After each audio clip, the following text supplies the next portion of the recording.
लिए पूर्ण कर दो। क्या किया तुमने भगवान के लिए? भगवान ने तुम्हें मानव देह दिया, भगवान ने प्रकृति दी, भगवान ने सब कुछ व्यवस्था की। तुम केवल पापाचरण करो, भगवान तुम्हारी नौकरी करे।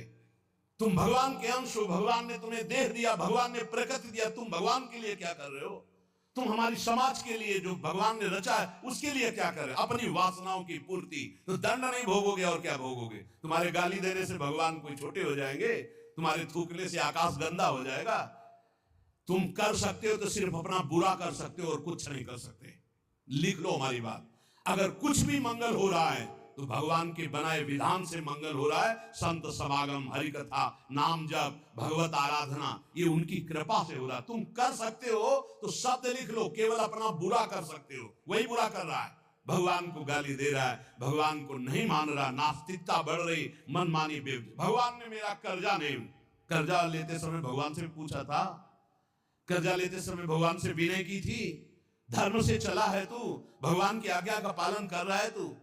अरे भगवान तो सबके पिता हैं, परम उदार हैं। गाली देने वाले को भी प्रकृति से नहीं रोकते कि इसको श्वास मत लेने देना, ये मुझे गाली देता है। नहीं, अच्छी ऑक्सीजन देते हैं, पानी देते हैं, भोजन देते हैं, उसके लिए पृथ्वी फट नहीं जाती है, उसको भी पृथ्वी अपनी गोद में रखती है। जो भगवान को गाली दे, कैसे नीच बुद्धि वाले अपना काम बनाने के लिए आए हो और अपना काम बिगाड़ रहे हो। जिनसे काम बनना है उन्हीं में नास्तिकता कर रहे हो। कौन है आधार यहां इस जगत का? वही सर्वाधार परमात्मा। तुम अंधे हो, दिखाई नहीं दे रहा? ये सूर्य किसके बल से तेजवान है? ये वायु किसके बल से चलती है? किसके बल से पृथ्वी? आप देखो किसके आदेश से हो रहा है।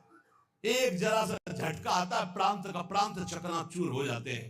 वो सामर्थ्यशाली भगवान है। तुम्हारे कुछ कहने से होगा, चींटी की तरह पिस जाओगे।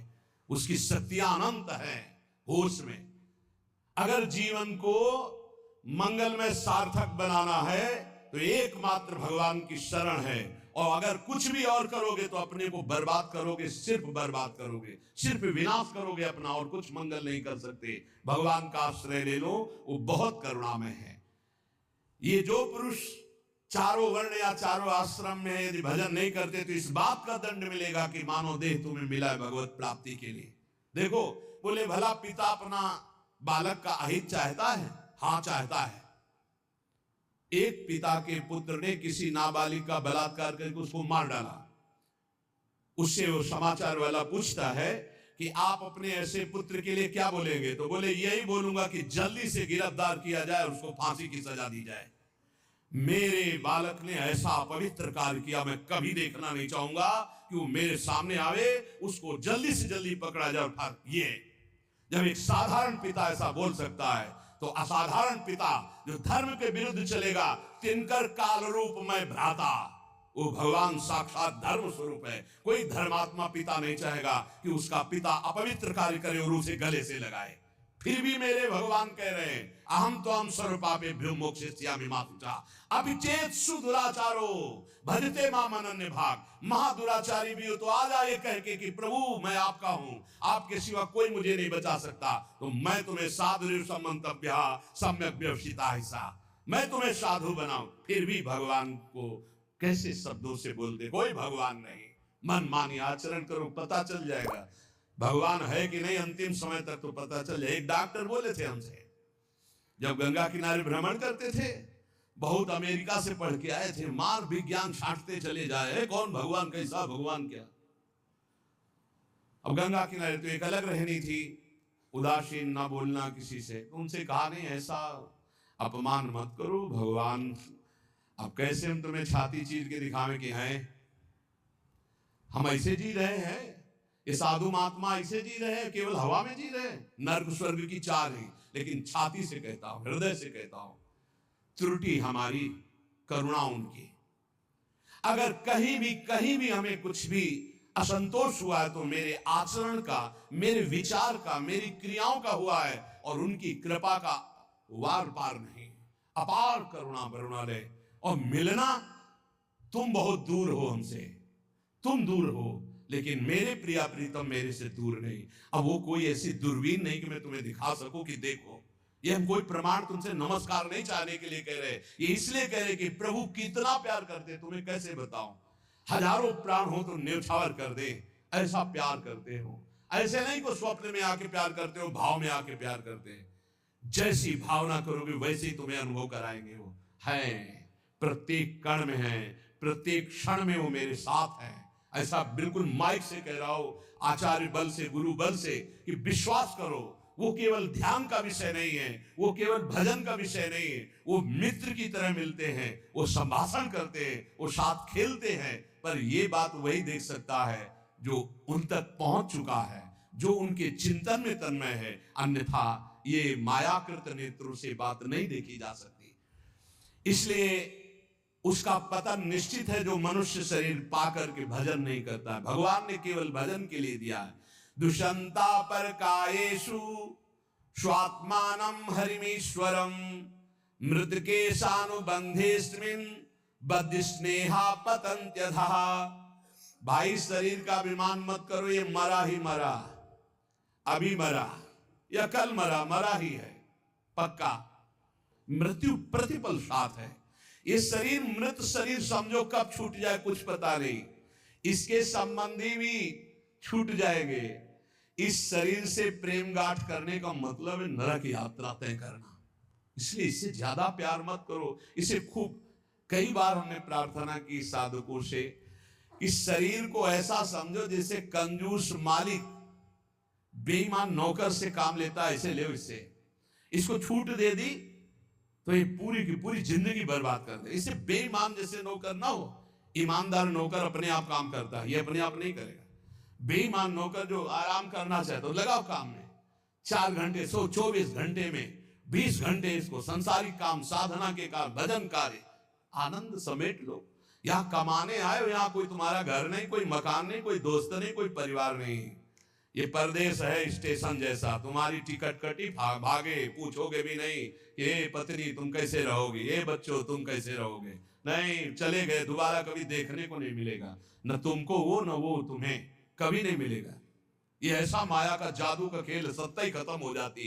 इसलिए हे भाई, इस शरीर में रहने वाले अपने स्वरूप को जान लो और किसी से भी द्रोह मत करो। वो मूर्ख हैं जो इस अपने शरीर को तो अमर मानते हैं, दूसरे शरीरों को मारकर खाते हैं मांस। देख लो, ये ऋषि मुनियों की वाणी है। आत्मा स्वरूप को पहचान लो, वही आत्मा चीटी में, वही सर्वत्र भगवान है। वो मूर्ख हैं जो अपने शरीर को आत्मा मानकर पोषण करते हैं, दूसरे शरीरों की हत्या करके उनका मांस खाते हैं। बोले हम हत्या नहीं करते, हम तो दुकान से ले आते हैं, तो बराबर फल मिलता है। कर्ता, प्रेरक, अनुमोदन, तीनों को बराबर पाप मिलता है। एक जो काट रहा है, एक जो खरीद के ला रहा है, और एक जो बनाकर पका करके खा रहा है, खवा रहा है। तीनों को नरक बराबर दंड मिलेगा। कर्ता, प्रेरक, अनुमोदन। ये कैवल्यम संप्राप्ता ये चातातिश्च मूढ़ताम त्रैवर्गिका क्षणिका आत्मानं घातयन्ति ते। जो लोग ये भगवत प्रदत्त शरीर प्राप्त करके कैवल्य परम पद प्राप्त नहीं कर लेते और ज्ञान बघाड़ते रहते हैं, वो पूरे ज्ञानी भी नहीं है और पूरे मूर्ख भी नहीं है। उनकी बड़ी दुर्दशा होती, ना इधर के रहते ना उधर के रहते, मजरे ढो। सदैव वो अर्थ, काम, वासना इन्हीं में फंसे रहते हैं। एक क्षण के लिए उनको चैन शांति नहीं मिलती। जो मनुष्य शरीर पाकर अपना उद्धार नहीं कर लेता, वो अपने पैरों में मानो अपने हाथ से कुल्हाड़ी मारकर काट रहा है, वो आत्मघाती है, वो दुर्गति को प्राप्त होता है। एत आत्महनो अशांता अज्ञाने ज्ञान मानिनः सीदंत्य कृत कृत्या वै कालध्वस्त मनोरथा। ऐसे जो ज्ञान बगाड़ते रहते हैं और ब्रह्म बोध नहीं किया, निरंतर भजन नहीं करते, इनको आत्मघाती कहते हैं। जानते हैं पर मानते नहीं हैं। ये इन आत्मघातियों को कभी शांति प्राप्त नहीं होती, इनकी कर्म परंपरा कभी नष्ट नहीं होती।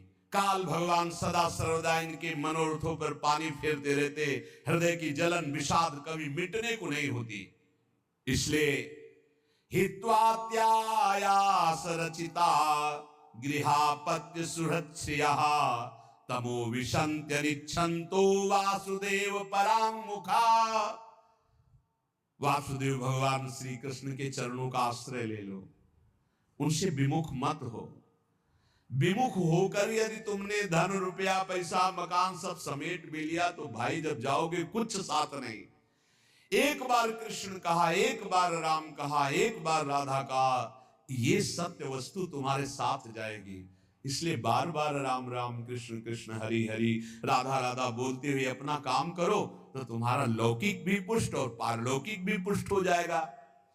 जो भगवान नाम जप नहीं करता, भगवान से विमुख है, ना चाहने पर भी विवश होकर उसे घोर नरक में जाना पड़ता है। इसलिए सदगति प्राप्त करने के लिए नाम जप अत्यंत आवश्यक है। ये कलिकाल की बड़ी महिमा वर्णन की भगवान व्यास जी ने। जो फल सतयुग में 10,000 वर्ष ब्रह्मचर्य रहकर दोनों हाथ उठाकर दाहिने पैर के अंगूठे के बल खड़े होकर भजन करने से मिलता था, ध्यान दीजिए कितना कलयुग का कृपा प्रसाद है। कलयुग को बहुत बुरा कहा जाता है, तो ये बात पक्का समझो, दो पक्ष सब में होते हैं, कृष्ण पक्ष और शुक्ल पक्ष, एक अंधेरे का पक्ष एक प्रकाश का। तो कलयुग में दो पक्ष है। होरात्रेण तत्कलौ तपसौ ब्रह्मचर्यस्य जपादेश्च फलम द्विजा प्राप्नोति पुरुषस्तेन कलिसाध्यति भासितम। सतयुग में 10,000 वर्ष ब्रह्मचर्य से रहकर दाहिने पैर के बल अंगूठे के खड़े होकर दोनों हाथ उठाकर मंत्र जपने से जो फल मिलता था, वह त्रेता में 1 वर्ष ऐसी साधना, द्वापर में 1 मास 1 महीने, और कलयुग में 24 घंटे नाम कीर्तन करने से वो फल प्राप्त हो जाता है। सतयुग में 10,000 वर्ष तक, सोचो कितना बड़ा। कलयुग जैसा कलयुग समयुग आन नहीं, जो मन कर विश्वास, जो नर कर विश्वास, बहुत बड़ा लाभ कलयुग। 24 घंटे नाम कीर्तन से फल मिलेगा, जो बड़ी बड़ी तपस्याओं से, बड़ी बड़ी साधनाओं से। बोले सतयुग बहुत श्रेष्ठ है, द्वापर त्रेता बहुत श्रेष्ठ है, हमें लगता कलयुग बहुत श्रेष्ठ है। धन्य है कलयुग जो 24 घंटे नाम कीर्तन से वो हजारों वर्ष की तपस्या का फल प्राप्त करा दे। भगवान व्यासदेव जी कहते हैं मैं कलयुग की पूजा करता हूं, मैं उसे सर्वश्रेष्ठ कहा कि सतयुग में ध्यान, त्रेता में यज्ञ, द्वापर में देवार्चन, ध्यायन कृते यजन यज्ञ त्रेतायाम द्वापरेर्चयन यदाप्नोति तदाप्नोति कलौ संकीर्त केशवम। जो सतयुग में ध्यान से, त्रेता में यज्ञ से, द्वापर में पूजा करने से मिलता था, कलयुग में केवल नाम कीर्तन से फल मिल जाता है। इसीलिए नाम संकीर्तनम यस्य सर्व पाप प्रणाशनम। कलयुग में सबसे बड़ी साधना नाम जप करो, नाम कीर्तन करो, लीला चरित्र गाओ, लीला चरित्र सुनो। जो इस कलयुग में अपना कल्याण नहीं कर पाया तो फिर और युग में कल्याण करना बड़ा कठिन। अंगूठे के बल खड़े होके देखो, कई मिनट खड़े रहोगे। ऐसे उपमन्यु आदि बड़े बड़े महात्माओं के चरित्र आते हैं, 1000 वर्ष, 10,000 वर्ष ऐसे। अरे यही 100 भरी ऋषि यमुना में डुबकी लगा के भजन करके देखो, कई मिनट करोगे। जल को स्तंभित कर दिया, समाधिस्थ। ऐसे ऐसे महात्मा, अपने लोग महात्मा कहते हैं अपने को। डुबकी लगा के 2 मिनट नहीं रुक सकते नीचे, वो समाधिस्थ हैं। मछली को देख के 50 ब्याह करते हो, तुम मोबाइल में देख के क्या करोगे, तुम्हारे को क्या होगा। इसीलिए बहुत होश में, कलयुग में बहुत मानता है भगवत प्राप्ति की, बहुत सुविधा है भगवत प्राप्ति की, तो होश में हो जाओ तो। पर ये होश रहने नहीं देता। ये किसके होश उड़ाता है, इसका प्रवेश कहां है, बता चुके कई बार। मदिरा पान करने वाला, मांस खाने वाला, पराई स्त्री से व्यभिचार करने वाला, और स्वर्ण चोरी करने वाला, जुआ खेलने वाला, छल झूठ कपट रजोगुण, ये सब इसके स्थान है। नाम जप करो, पवित्र भगवत प्रसाद पाओ। कहां कलयुग है, आनंद ही आनंद। बोलो यहां कितनी देर कलयुग लगा तुम्हारे ऊपर, आनंद ही आनंद है। कलयुग समझुग आन नहीं, जो नर कर विश्वास, गाय राम गुण गण विमल, भौबिन तरय प्रयास। कितना बड़े कलयुग केवल नाम आधारा, कोई बात और हो ना हो, राधा राधा राधा पार हो गए। सुखस्यांतरम दुखम दुखस्यांतरम सुखम, पर्यायेणोपसर्पन्ते नरम नेमिमरा इव। भाई जैसे रात के बाद दिन आता है, दिन के बाद रात आती है, ऐसे तुम सुख में हो तो दुख आने वाला है, तैयार हो जाओ। और दुख में हो तो सुख आने वाला है। सुखम श्यांतरम दुखम दुखश्यांतरम सुखम, भगवान व्यासदेव जी कह रहे हैं ये पक्का तुम्हारे पूरे जीवन क्रम लगा रहेगा, क्योंकि तुम्हारा प्रारब्ध रच चुका है। सुख के बाद दुख, दुख के बाद सुख, ऐसा चलेगा। ये चक्र की तरह चलता रहता है। इसलिए तुम सुख में भूलो नहीं और दुख में प्रभु को भूलो नहीं। नाम जप निरंतर करो तो सुख दुख से परे हो जाओगे। जातस्य नियतो मृत्यु पतनम च तथोन्नति, विप्रयोगावसानस्तु संयोगा संचया क्षयः, विज्ञायना बुधा शोकम न हर्षमुपयान्ति ये, तेषामेवेतरे चेष्टाम शिक्षन्ता सन्ति तादृशा। हे भाई मेरी बात सत्य मान लीजिए। जातस्य नियतो मृत्यु, तुम्हारा शरीर जन्म लिया है ना, मरेगा पक्का। कल एकांतिक में एक भाई से पूछा, प्रश्न कर रहे थे, भाई तुम्हें कभी आता है कि मरोगे? बोले नहीं, हमारा सत्संग सुनना रोज मिलेगा ये आपको। सत्संग में एक बार तो रोज आएगा कि तुम मरोगे, नहीं आएगा? रोज आता है। आपका तो अभ्यास बन गया होगा सुनने का कि मरने वाली बात तो रोज आती है। यही हमको संभालेगी, क्योंकि जाना है। जो संभलते नहीं हैं वो लड़खड़ा के गिर जाते हैं। रोज संभलना है, मरना है। जातस्य नियतो मृत्यु पतनम च तथोन्नति। अगर शरीर जन्मा है तो मरेगा आज, नहीं तो कल तैयार हो जाओ। जाना है, जाना है। अब कब जाना है पता नहीं है। फांसी वाले को तो समय बता दिया जाता है कि कल 12 बजे होगी, अपने को अपना ये भी समय नहीं पता है, पता नहीं कब जाना है। उसे पता हो जाए तो अच्छा रहता है। सब डर जाते कि इतना रह गए। बर्थडे कोई तो मनाता नहीं, शोक डे जरूर मनाता, लेकिन अब पता नहीं इसलिए बर्थडे मना रहे हैं। वैसे तो नहीं मनाना है, नहीं मनाना है। मनाना है गुरु प्रदत्त जन्मदिन। जिस दिन से दीक्षा हुई वही दिन हमारा सार्थक है। और यदि मनाना है तो नाम कीर्तन करके मनाना है। बर्थडे कैसे मनाया जाता है जानते हो? प्रिया प्रीतम को विराजमान करो, श्रृंगार करो, ब्याहुला करो और रात भर कीर्तन करो और खूब सबको पकवान पवाओ और जय जयकार लगाओ। हम कह रहे रोज बर्थडे मनाओ, बहुत बढ़िया है भैया।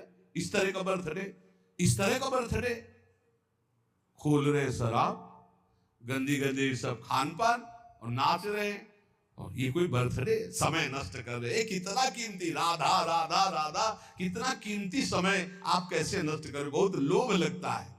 इतना कीमती, एक श्वास खरीद नहीं सकते 50 वर्ष की कमाई में। 50 वर्ष की कमाई की जो श्वासें तुमने व्यर्थ की, सब श्वासों के द्वारा जो आपने धन एकत्रित किया, एक श्वास नहीं खरीद सकते। ऐसा कीमती श्वास राधा राधा।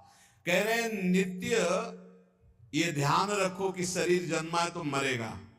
कुछ अच्छा नहीं लगेगा ये बात ध्यान रखने पर, नहीं लगता अच्छा, कुछ अच्छा नहीं लगता। बस यही लगता है कि एकांत हो जाए, कितना भजन कर ले, बस यही सार्थक है। जीवन की सार्थकता, नाम जप कर लो, मरना है यार, कोई साथ नहीं जाने वाला। और आपको अनुभव की बात बता रहे, सब अपने लिए तुमसे प्यार करते, तुम्हारे लिए कोई प्यार नहीं करते। किसी ने हमसे कहा कि आपको तो बहुत लोग प्यार करते हैं। हम कहा आपकी नजर में, हमारी नजर में नहीं। वो कहा क्यों, आपको ऐसा क्यों नहीं लगता? हम कहा हमें इसलिए नहीं लगता कि सब अपने लिए हमें प्यार करते हैं। हमारे लिए तो प्रिया जो प्यार करती है, सिर्फ प्रिया जो, वो हमारे लिए प्यार करती है। सब अपने लिए, हमारे लिए नहीं। हमारे लिए तो प्यार करते तो पहले भी प्यार होता ना, नहीं हुआ। हमारे लिए तो प्रिया जो पहले भी प्यार करती थी, अब भी प्यार करती है और वो करती ही रहेंगी, क्योंकि उनका स्वभाव है ऐसा। संसार का प्यार भगवत समर्पण करने के लिए हमें मिल रहा है। आपका प्यार लिया प्रियाजू के चरणों में समर्पित, हमारे लिए नहीं, हमारी प्रियाजू के लिए। हमारे लिए प्यार सिर्फ हमारी प्रियाजू का है। आप प्यार करते हैं प्रियाजू के लिए, आप प्यार करते हैं, उस प्यार को प्रियाजू के चरणों में हम चढ़ाते हैं। वो प्यार मेरे लिए नहीं, वो प्रियाजू के लिए, जिससे आपको प्रियाजू कृपा करके प्यार करें, आपका दुख नाश करके परम सुख प्रदान करें। तो हे भाई, जिसका जन्म हुआ उसकी मृत्यु निश्चित है, और जिसकी आज उन्नति है कल उसकी मृत्यु, उसका विनाश, उसका पतन, यही खेल है मृत्यु लोक का। ये बात परसों सत्संग में कही थी। पहले ये नहीं था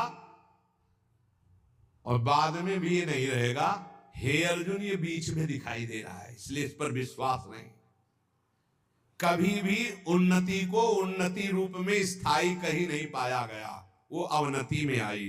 कभी भी अवनति सदैव अवनति नहीं बनी रहती, वो उन्नति को प्राप्त होती। ये चक्र चल रहा है, इसलिए अभिमान मत करो, फूलो मत, निरंतर भजन पर ऐड रहो। मोहाद धर्म या कृत्वा पुनः समनुत्तप्यते, मना समाधि संयुक्तो नशा सेवते दुष्कृतम। ये जो मोहवश अपने शरीर को अविनाशी मान करके पापाचरण करते हैं, ये सच्चे हृदय से प्रायश्चित कर ले, नहीं तो नष्ट हो जाएंगे। हर पाप बम की तरह जमा हो रहा है तुम्हारा, जब फूटेगा ना बिल्कुल नष्ट कर देगा, किसी काम का नहीं रखेगा। जो जो तुम जान रहे हो कि पाप हो रहे हैं, इनका फटाफट प्रायश्चित कर लो। पाठ के द्वारा, भजन के द्वारा, संत महापुरुषों की सलाह के द्वारा उनको नष्ट कर दो। नहीं, वो जब वृक्ष रूप हो जाएंगे तब फिर तुम नष्ट नहीं कर पाओगे। एकाग्रता पूर्वक देखो तुमसे कौन कौन पाप हो रहे हैं, वर्तमान में कौन कौन पाप हुए हैं, उन पापों का क्या प्रायश्चित है, उनका प्रायश्चित कर लो। यथा यथा मनस्तस्य दुष्कृतम कर्म गर्हते, तथा तथा शरीरम तु तेना धर्मेण मुच्यते। जैसे जैसे आप जलोगे अंदर से, अरे कैसे पाप हो गया, कैसे हटे, हे भगवान मैं बहुत परेशान हूं, ये नीच मन मुझे बहुत जला रहा, रो लिया, पाप नष्ट हो गया। ड्रामा नहीं, असलियत में जैसे जैसे तुम उस पाप कर्म की निंदा करोगे, अंदर से धिक्कार है, धिक्कार, ये कैसे हो गया मेरे से, प्रभु कैसे हो गया, नाथ मुझे बचाओ, ये अंदर जलोगे तो कह रहे हैं वो पाप कर्म नष्ट होना प्रारंभ हो गया। त्यों तुम्हारा शरीर निर्मल होना शुरू हो जाएगा। और यदि प्रायश्चित नहीं किया तो शरीर दंड मिलेगा। इसीलिए जैसे कोई तुम्हारी निंदा कर रहा है, कोई तुम्हारा अपमान कर रहा है, तुम्हारा मन जल रहा, सह लो, तुम्हारे पाप नष्ट कर रहा है वो। बड़ी कृपा है उसकी हमारे ऊपर कि बिना शारीरिक दंड के वो मन को जला करके हमारे पापों को भस्म कर देता है। यदि आपने प्रायश्चित नहीं किया, आपने पाठ जप तप के द्वारा पाप को नष्ट नहीं किया, तो वो दंड देगा। एक और उपाय बता रहे हैं, यदि विप्रा कथयते विप्राणाम धर्मवादिनाम ततो अधर्म कृतां क्षिप्रम अपराधात् प्रमुच्यते।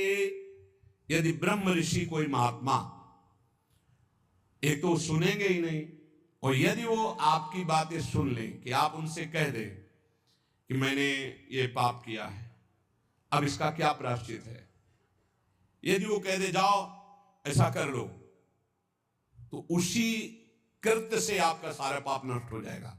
अगर वो ये कहते हैं अरे कुछ नहीं करना, सब ठीक हो जाएगा, जाओ, बिना कुछ किए सारे पाप नष्ट हो जाएंगे। इतनी महिमा गुरुदेव की, ब्रह्म ऋषियों की। यदि विप्राह कथयते विप्राणाम धर्मवादिनाम ततो अधर्म कृतात् विप्र अपराधात् प्रमुच्यते। वो अपराध रहित हो जाएगा। अगर वो कहते जाओ जाओ, अच्छा कुछ नहीं, सब ठीक हो जाएगा, बिल्कुल उसका कोई प्रायश्चित नहीं करना पड़ेगा और कोई कर्म वो दंड नहीं देगा, पर दोबारा नहीं होना चाहिए। एक ध्यान रखिए, क्षमा उसी का होता है जो पुनः नहीं करता। अगर पुनः करता है तो फिर वो मिल जाता है। प्राण यात्रा निमित्तम च व्यंगरे भुक्तवज्जने काले प्रशस्त वर्णानाम भिक्षार्थी पर्यटेत गृहान। विरक्त उपासक को चाहिए कि अपने जीवन यापन के लिए केवल उतनी ही भिक्षा ग्रहण करे जिससे पेट पोषण हो जाए, बस। ये आप लोगों के लिए बहुत बढ़िया है। देखो, किसी से मांगना नहीं, कोई संग्रह नहीं, कोई परिग्रह नहीं। रोज का रोज जो श्री जी का प्रसाद खाओ, रात दिन भजन करो, काहे प्रपंच में फंसते हो। ये रुपया, ये मोबाइल, ये संसारी लोगों से मिलना जुलना, ये गुरु कृपा से ही बचा जा सकता है, अन्यथा भारी प्रपंच है। रुपये में एक भारी दोष है, 99 का चक्कर नहीं हटता रुपए में, ये भारी दोष है।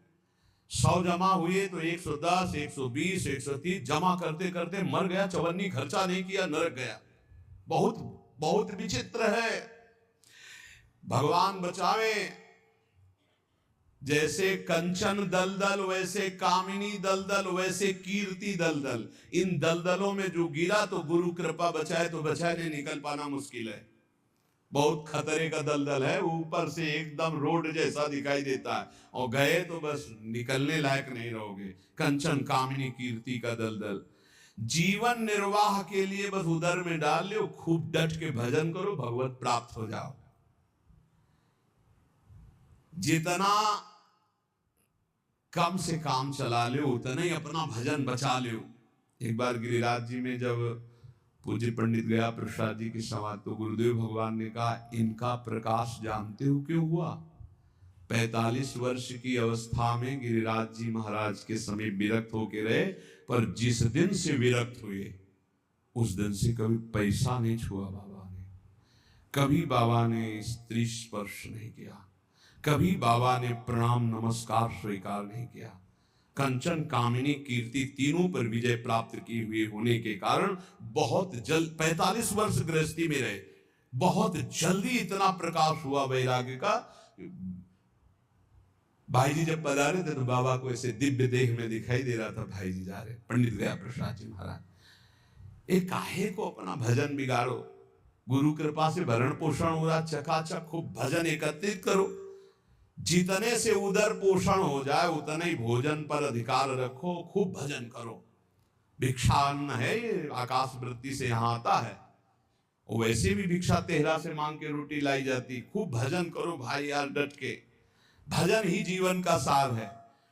भिक्षा मिले तो हर्ष और ना मिले तो शोक ना करे। यहां ना मिलने का तो सवाल ही नहीं रह गया, वो तो अपने लोगों के जीवन में था। गंगा किनारे कई कई दिन जब गंगा जल से केवल उदर पोषण हुआ, और जैसे कोई बारी लगाने वाले ऐसे टिफिन खोल रहे हैं और अपना पार है, तो ऐसे दृष्टि जाती तो मन कहता बड़े भाग्य हैं उसके, ऐसा जीवन रहा है। बोले किसी के भी प्रति ना आदर सत्कार मिलने पर प्रियता, और ना अपमान घृणा होने पर नफरत। मान लो कोई हमारा अपमान कर रहा है, घृणा कर रहा है, तो हमारे अंदर नफरत ना आवे उसके लिए। कोई बड़ा आदर सत्कार कर रहा है तो कोई प्रियता ना आवे। ऐसे भगवत मार्ग में रोज का रोज ये अमृत में वचन सुन रहे हो, ये बहुत अमृत प्राप्ति कराने वाले हैं। यदा यदा ही पाखंड वृत्ति रत्रोपलक्ष्यते तदा तदा कलिर्बुद्धि रनुमेया विचक्षणे। अब कलयुग का दोष कह रहे हैं, यदि पाखंड थोड़ा भी स्वीकार किया तो कलयुग तुम्हारी बुद्धि में सवार होकर नष्ट कर देगा। यदा यदा ही पाखंड वृत्ति रत्रोपलक्ष्यते, दिखाई भी दिया जरा सा पाखंड तो कलयुग सवार हो जाएगा। पाखंड जो है नहीं वो नाटक करना नहीं, बिल्कुल नहीं होना चाहिए। नाटक बिल्कुल नहीं होना चाहिए। नाटकबाजी तो भक्ति में होना ही चाहिए। बहुत बड़ा ये दंभ पाखंड रोग है, भक्ति को पूरा का पूरा रुग्ण कर देता है। दिखावटी नहीं होना चाहिए कुछ। प्रभु सब कुछ जानते हैं, किसको दिखाना है, क्या दिखा। अच्छा सामने वाला दे भी देगा तो क्या, प्रणाम नमस्कार रुपया पैसा, इसके लिए भक्ति ही कर रहे हो तो हरि लक्ष्मी पति दूसरे से क्या चाहिए। अगर जरा भी पाखंड हुआ तो कलयुग तुम्हारी बुद्धि को ग्रसित करके अनुमान भी नहीं लगा सकते कि कितना भ्रष्ट कर देगा। यदा यदा सताम हानिर्वेद मार्गानुसारिणाम तदा तदा कलिर्वृद्धि रनुमेया विचक्षणै। जब जब तुम वैदिक मार्ग का उल्लंघन करोगे, साधु पुरुषों की आज्ञा का उल्लंघन करोगे, तभी तुम्हारी हानि करने वाला कलयुग तुम्हारी बुद्धि पर सवार होकर तुम अनुमान भी नहीं कर सकते कि तुम्हें कैसा भ्रष्ट कर देगा। प्रारंभाश्चावशीदन्ति यदा धर्म कृताम नृणाम तदानुमेयम प्रधान्यम कलिर्विप्रा विचक्षणैर्।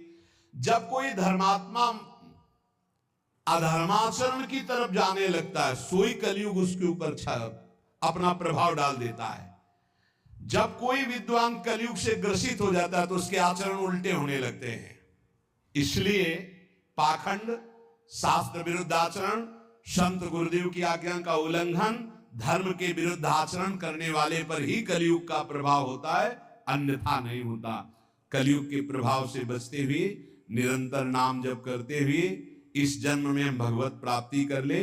कुछ कमियां सब में होती हैं, वो भगवत साक्षात्कार में ही पूर्ण होती है। जहां भगवत साक्षात्कार हुआ उन कमियों का नाश हो जाता है। इसलिए उपासक को हर कदम जिन जिन कमियों को जानता जाए उनको छोड़ते हुए आगे तन्मयता पूर्वक बढ़े। हमारे दो पक्ष हैं, एक है हम और हमारे गुरुदेव, और एक है हमारी इंद्रियां और मन, माया। ये हमको गिराने की चेष्टा करती है, और गुरुदेव हमारे हमको जो उपदेश करते हैं वो इन पर विजय प्राप्त कराने। कभी कभी इनका पक्ष जोर हो जाता है और हम हार जाते हैं, तो हमें निराश नहीं होना। हमें ठीक जैसी आज्ञा वैसे चले तो फिर हम बलवान होकर जीत जाएंगे। और इस जन्म में मुझे भगवत प्राप्ति करना ही, किसी भी तरह रुकना तो है नहीं। हम चाहे जितना कीचड़ में सन जाए, हमें रुकना नहीं, हमें चलना ही चलना है। क्योंकि ये शरीर छूटा तो अब और किसी शरीर में भगवत भजन बने ऐसी कोई संभावना नहीं। बड़ा डर लगता है। अब इस शरीर से भजन करके भगवत प्राप्ति करना ही है। इसलिए सबसे प्रार्थना है, भजन का तात्पर्य है नाम जप, राधा राधा राधा। कोई पैसा नहीं लगता, कोई मेहनत नहीं, धीरे धीरे जबानी लाओ, राधा राधा राधा, अपना कार्य करते रहो। इसी से भगवत प्राप्ति हो जाएगी। श्री राधा वल्लभ लाल की।